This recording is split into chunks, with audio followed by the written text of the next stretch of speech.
spooky season is not over till I say it's over. Although, this one's not really a spooky movie per se, but there is a masked figure involved in it, and it's kind of very scarily relevant to our current situation.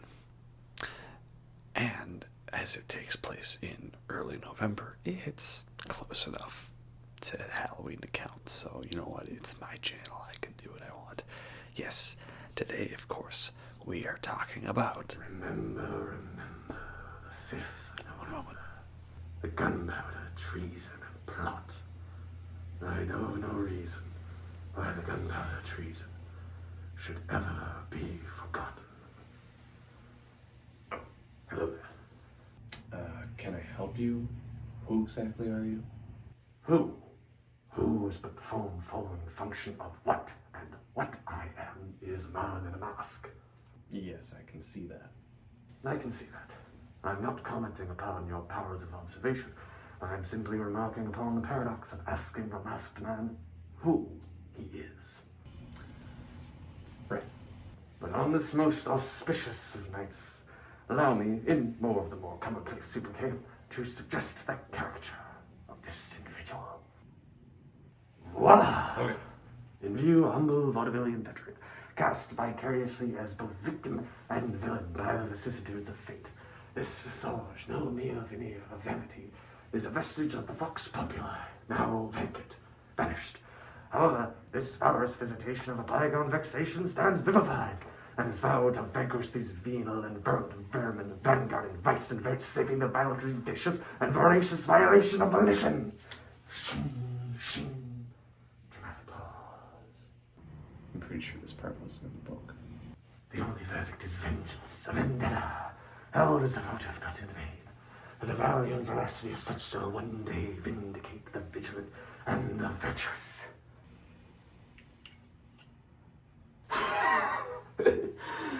Verily, this vicious sword verbiage veers most verbose. So let me simply add that it is my very good honor to meet you, and that you may call me V. So, are you like a crazy person or something? I'm quite sure they will say so. But to whom, might I ask, am I speaking? Tars. Tars. Tars. No, that doesn't rhyme cleverly at all.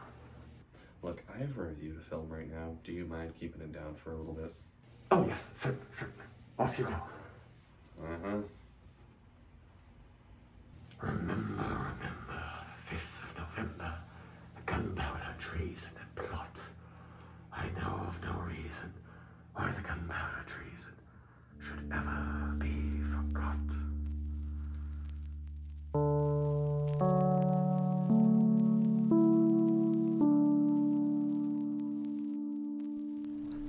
Okay, sorry about that, roommates. You know how it is.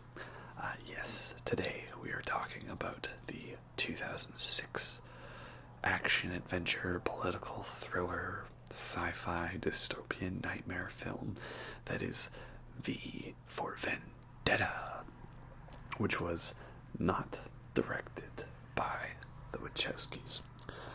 They were the writers on it, and then they probably helped, produce it and oversee the operations of how the film went and the stylization to it. It was actually directed by James McTeague, or is it McTeague? Always bad with names. You know how it is these days, right? And I think that the Wachowskis getting their name all over it was definitely a big marketing ploy, because I remember when this film was coming out that I was seeing all these ads and these trailers, and it was showing off V for Vendetta looking as like some kind of action film, that like this masked figure of V was like a Batman sort of character. He fights for justice, and he dresses up at night, and he goes and he punches criminals in the face. Pow, bam, ka-chow, and stuff like that. And then, you say, from the Wachowskis, from the creators of the Matrix trilogy, right? You think, oh, Matrix, right? Oh, those movies are pretty good. They've got some good action in them. All that slow motion sort of stuff, right? And like that bit where it goes like slow motion around the characters, right? Pretty cool. Oh, there's stuff like that in the trailer for this film. Oh, I bet this is like some action movie. Like, yeah, we're gonna see some real sick stuff. I totally forgot to turn on my lighting rig. One moment. That's better, right? I'm ginger and proud of it. So, that's definitely the kind of film that they wanted to advertise, right? To get the people in the seats, because what V for Vendetta actually is not really that. Like, it's got action scenes in it, but that's not really what you're there for. You're there for the political thriller and, like, experiencing the dystopian nightmare of the world. So it's much closer to, a 1984 style of film. Of course, 1984 being the classic George Orwell novel about a dystopian future Britain. So famous and influential that there's literally the term Orwellian for it. It's an Orwellian society. And I like in this film that the big bad leader of this, controlling party in Britain, Chancellor Sutler, is played by John Hurt, because John Hurt played, what was his name again? Winston Smith? Winston in the 1984 film adaptation of 1984. So, like, you have in one film, you've got him as the one rising up against the oppressive society, and then the other you have him, he is the figurehead of this society. So, it's a nice back and forth there. Probably make for a really good double feature, 1984 and V for Vendetta. Very nice indeed. I wonder what a good third movie would be to fit in there, so you could, spread it out to a trilogy. That would be nice. I could probably think of one. Maybe Brazil. It's a little more of a dark comedy, though, than it is a serious one, but Brazil's great, of course. So, that's what this style of film is. It's about the dystopian future, right? And as we all know, every dystopian film is the one that you watch and you think, that was pretty good. And then you watch it several years later, and then all of a sudden it's, oh, this is totally our reality right now. And then you watch it a couple of years later, and then it's, oh, this is finally coming true.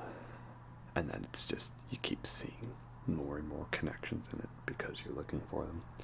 Like, yes, I'll admit, a film that takes place in 2020 where there's this virus that has ravaged much of the population, and now everyone's living in fear because of it, and the government's justifying lots of crazy control methods. I understand how that is relevant to reality. I get it. But it seems to me that it's like every dystopian type of future in a film or a book, it's always like every time we talk about it, it's like, now it's really happening. And then a couple of years later, now it's happening. Like, if it's happening now, how can it all of a sudden be years later that now it's finally happening? Like, why is it always now it's happening? Why does the goalpost keep getting moved further back? This ain't football. When's the first down happening? So, I don't know, like, yes, we can make connections, and And that's the point, is, sci-fi dystopian future stories are meant to be a hyperbole extension of the current reality, which, when they were made, that's the point. So when aspects of them end up being kind of true, or the stories become sort of prophetic, I don't get why people are surprised. Like, that was the point, that the people writing these stories were basing it off of concepts on which they saw where the world was heading should certain events transpire, and then they decided to dress it up a bit with a little bit of flavor and spice, and maybe they decided to go hella depressing. Maybe they decided to focus on the way language is used to control people, like, what is it, newspeak, double plus good, right? Double think, all that. Or maybe they decided, hey, what if there was this guy in a Guy Fawkes mask and he wanted to blow up a bunch of buildings and enact anarchy or freedom, depending on which version we talk about. And that brings us to the next topic,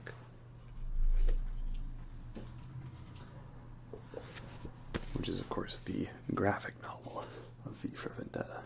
So, disclaimer, I've actually not read all of the book.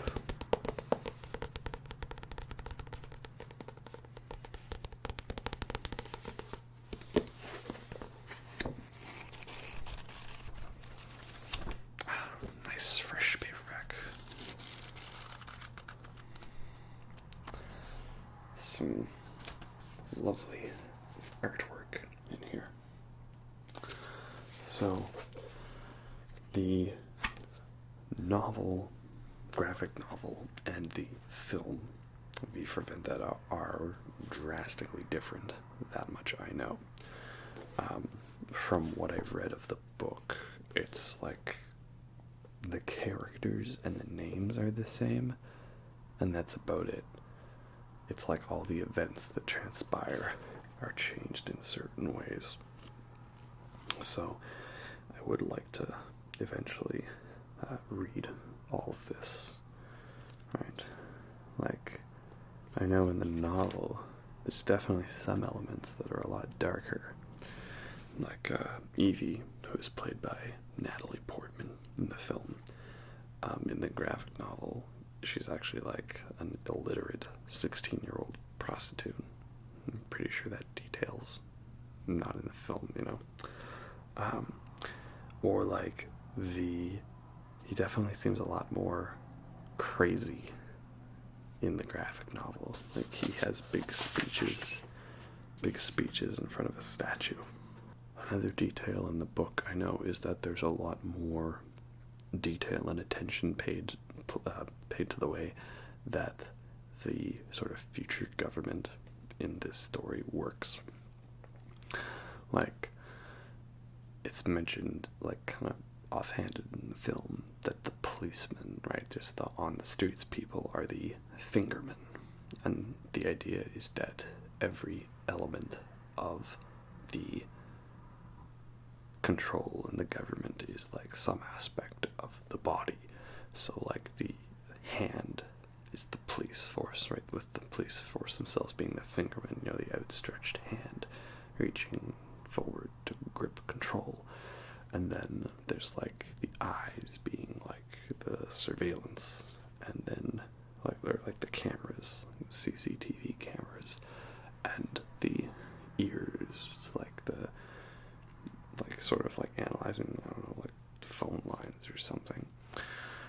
And then the mouth is based on this supercomputer named Fate.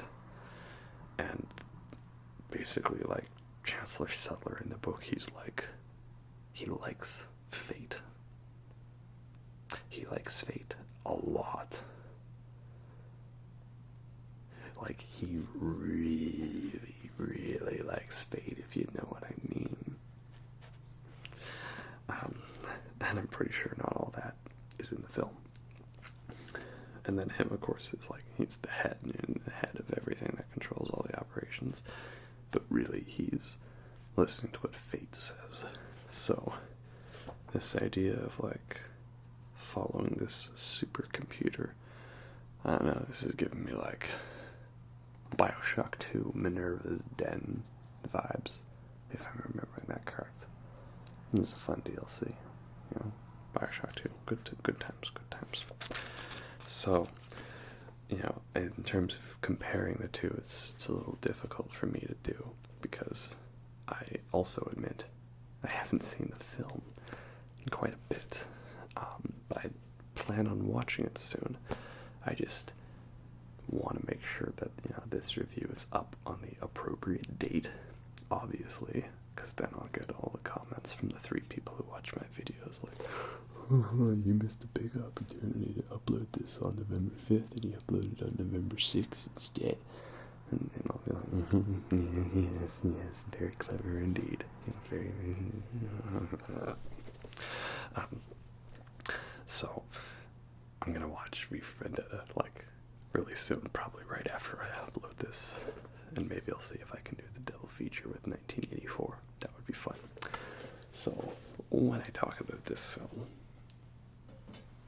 it's mostly my memory and recollection of, you know, how it sticks in my mind. But I would say when it comes to talking about things like that your memory of it and how it has impacted you and how much you think about it and how much it influences you, I would say things like that are more telling than, you know, just what you say, whether, you know, how many stars you give it out of 10. Right? So, I think about some films where, like, I've watched them and I know that I've seen them, but I'm like, I cannot remember, like, a single thing about it whatsoever.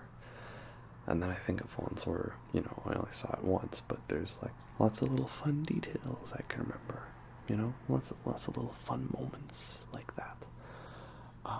Of which, you know, V for Vendetta is definitely one of them. Like, I love to quote lines from this movie. You saw I have the poster of it, and I had the costume. That was because one year I was going to go as Wesley, Dread Pirate Roberts from Princess Bride, and, you know, that's basically like a Zorro-style costume. You know, the black outfit, the hat and the cape and all that. So then I just got, like, the V for Vendetta costume, right? Because then you could have 2 in 1. It's just a matter of whether or not you're wearing one mask or another. And, you know, this is fun. And yes, I did actually take the time to memorize the entire V speech for the most part. I'm sure I probably flubbed a word here or there, you know, because, again, I'm a nerd, and I like to do these things because it's fun, right? So, you know, what I remember of V for Vendetta is it's one where I think just, like, the more I think about it and compare it to now, it's definitely one that gets better the more you think about it, the more you watch it, which is good. There's a lot of films where, unfortunately, the more you think about it, the more the layers peel back like an onion, and they unravel, and, you know, you kind of find things you don't really like as much. Right? I think Star Trek Into Darkness, that's one of those ones for me that I saw it and I really loved it, and I saw it a second time and I liked it a little less, and then the more I think about it, I just right. So, to the point where when they were showing this Star Trek marathon on TV, I remember they showed Star Trek, Star Trek '09, and then for some reason they skipped Into Darkness and went straight to Star Trek Beyond, and I was like, oh, okay, good, that is much better, because I have some thoughts on that film, maybe if I do a Star Trek series, but we're not talking about Star Trek right now. We're not talking about Star Trek right now. No. Thankfully, V for Vendetta is a movie that greatly improves in my mind the more that I think about it. Originally I thought, like, oh, it's got some cool action scenes and he's an interesting character, V. And then you really start to appreciate, like, the voice acting that Hugo Weaving did, and, all the stunt work with V as a character, because I'm pretty sure he wasn't played by Hugo Weaving at first. They had another actor in place, and they had to dub all of his dialogue over in post because they couldn't get the on-set audio recorded properly to the way that they wanted it. So that's very important, and it worked out very well. And also, this look at the future, very, very disturbing. And actually, now that I'm thinking about it, I just thought of the film for the trilogy that I was talking about earlier. We had 1984, V for Vendetta, and the next one, it's what you should watch second. Like, V for Vendetta should be the third film. The second film in the trilogy is Children of Men, the 2006. Is it 2006? I think so, yeah. Alfonso Cuarón film, Children of Men, where it's like a future dystopia where humanity's lost the ability to reproduce. And I think this is something to do with, like, the men not being able to make sperm anymore, or something like that.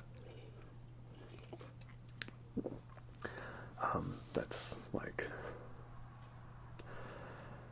I can't think of my top 10 films off the top of my head, but, like,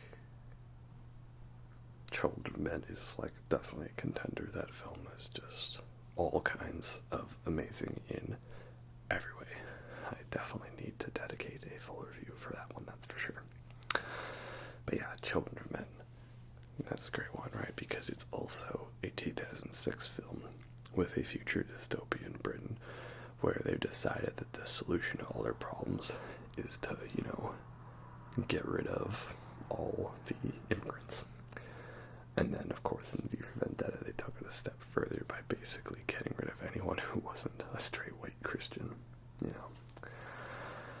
Because that's just a fun thing to think about, that's for sure.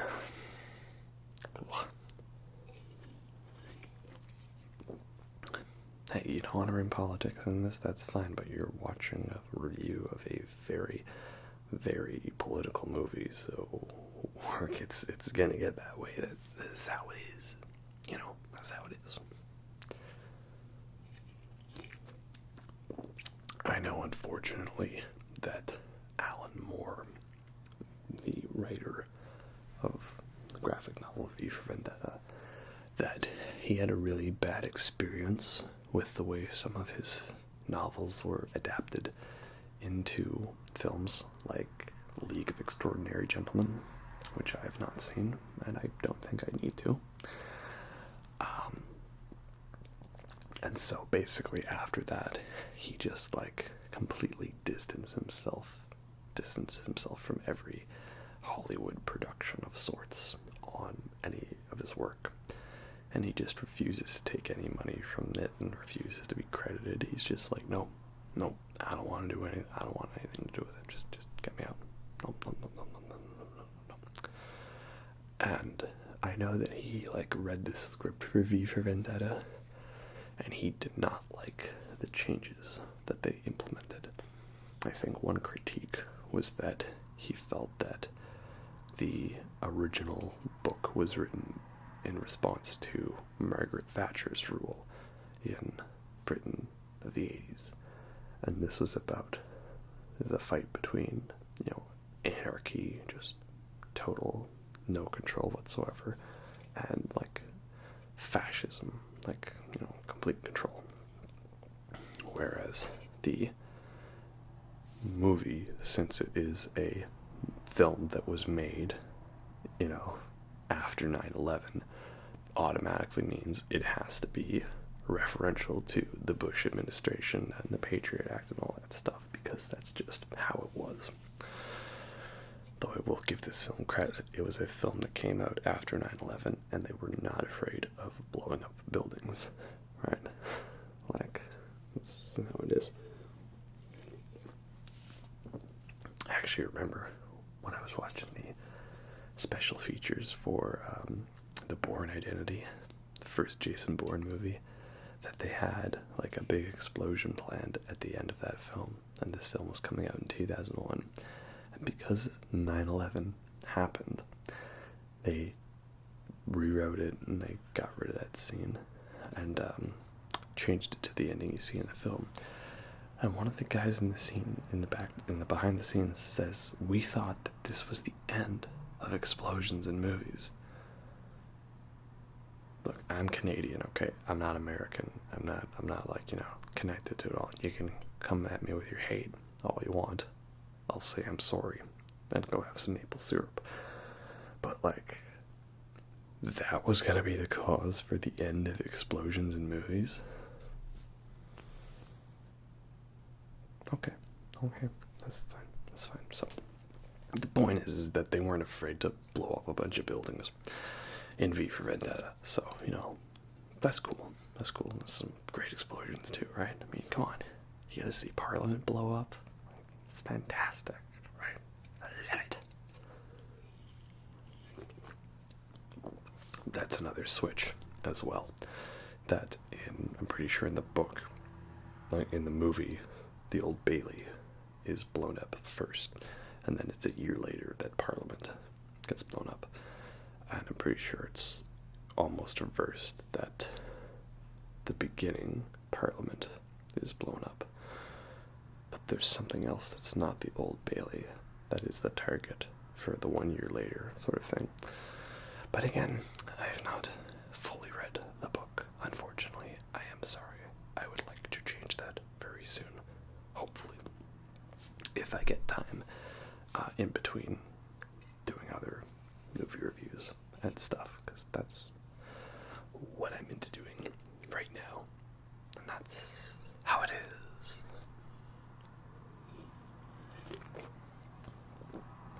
But basically, Alan Moore wasn't a fan of feeling that the ideological conflict of the graphic novel was changed for the film.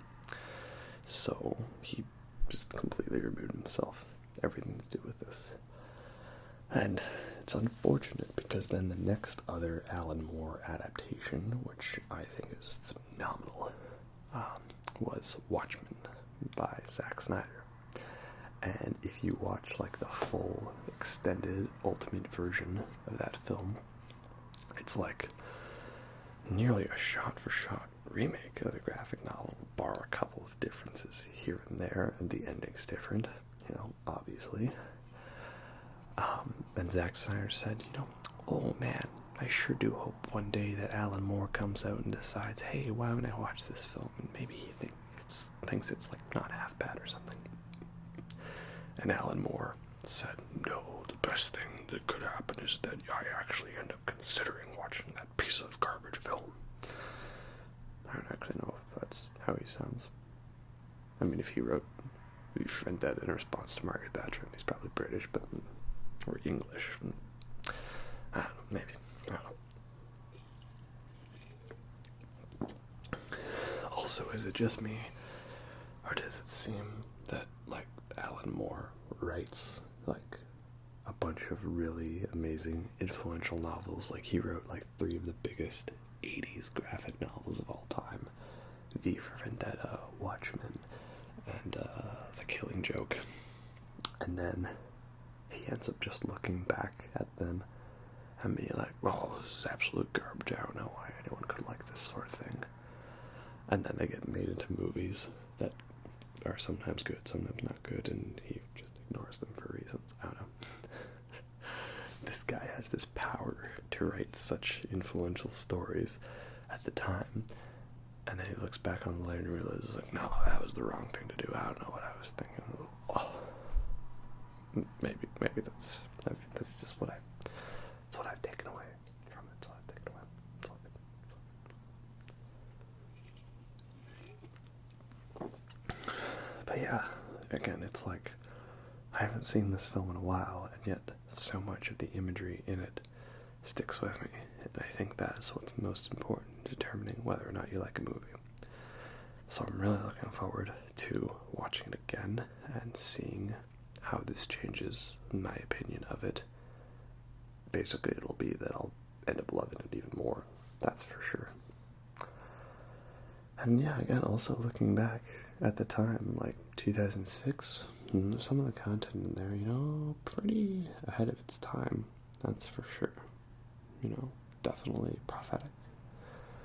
The cliche that many people like to use, Like, I remember thinking, like, I'm pretty sure this is one of, like, the first, like, openly gay characters I've seen in a film at that time, Like, I remember renting it, and I was watching it with my dad or something, and I was a little confused, because uneducated me didn't really know anything about that sort of thing. I was like, oh, there's two girls that love each other, Oh, okay, that's a little odd, not knowing that, hey, that's just like how people are, that's a natural thing, love is love, right? And it was just kind of very, like, open about it. I'm pretty sure that's, again, it's a detail in the graphic novel. I've heard that story of Valerie's even more sad in the graphic novel, so, we'll see when I get there. But, yeah, that's interesting that, 2006, is definitely ahead of time for that. And that's good. I like films that are bold, right? Fortune favors the bold, that's for sure.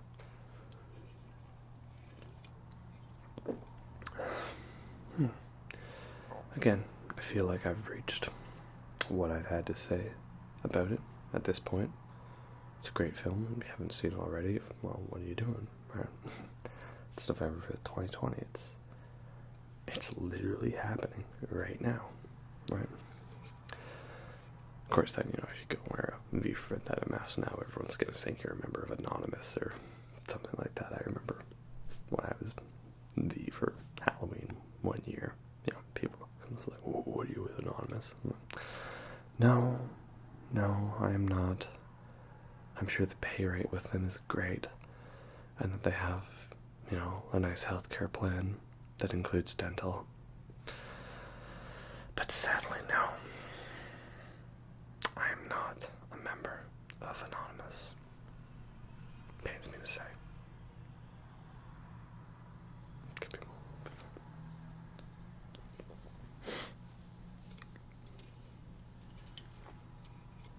That's the reason I drink.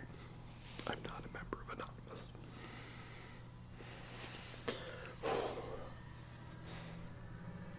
Okay. I'm better now. We're good. Anyway, well, I should probably wrap this up before my roommate over there People should Never mind. Be afraid of their governments. Governments should be afraid of their people. I thought I asked you to keep it down. Oh yes, hello again. Seriously, why won't you die? You see, behind this mask is an idea. And ideas are bulletproof. Look, if you're gonna stick around, do you want to grab a beer or something? Yeah, that sounds okay. Sure, why not? Splendid.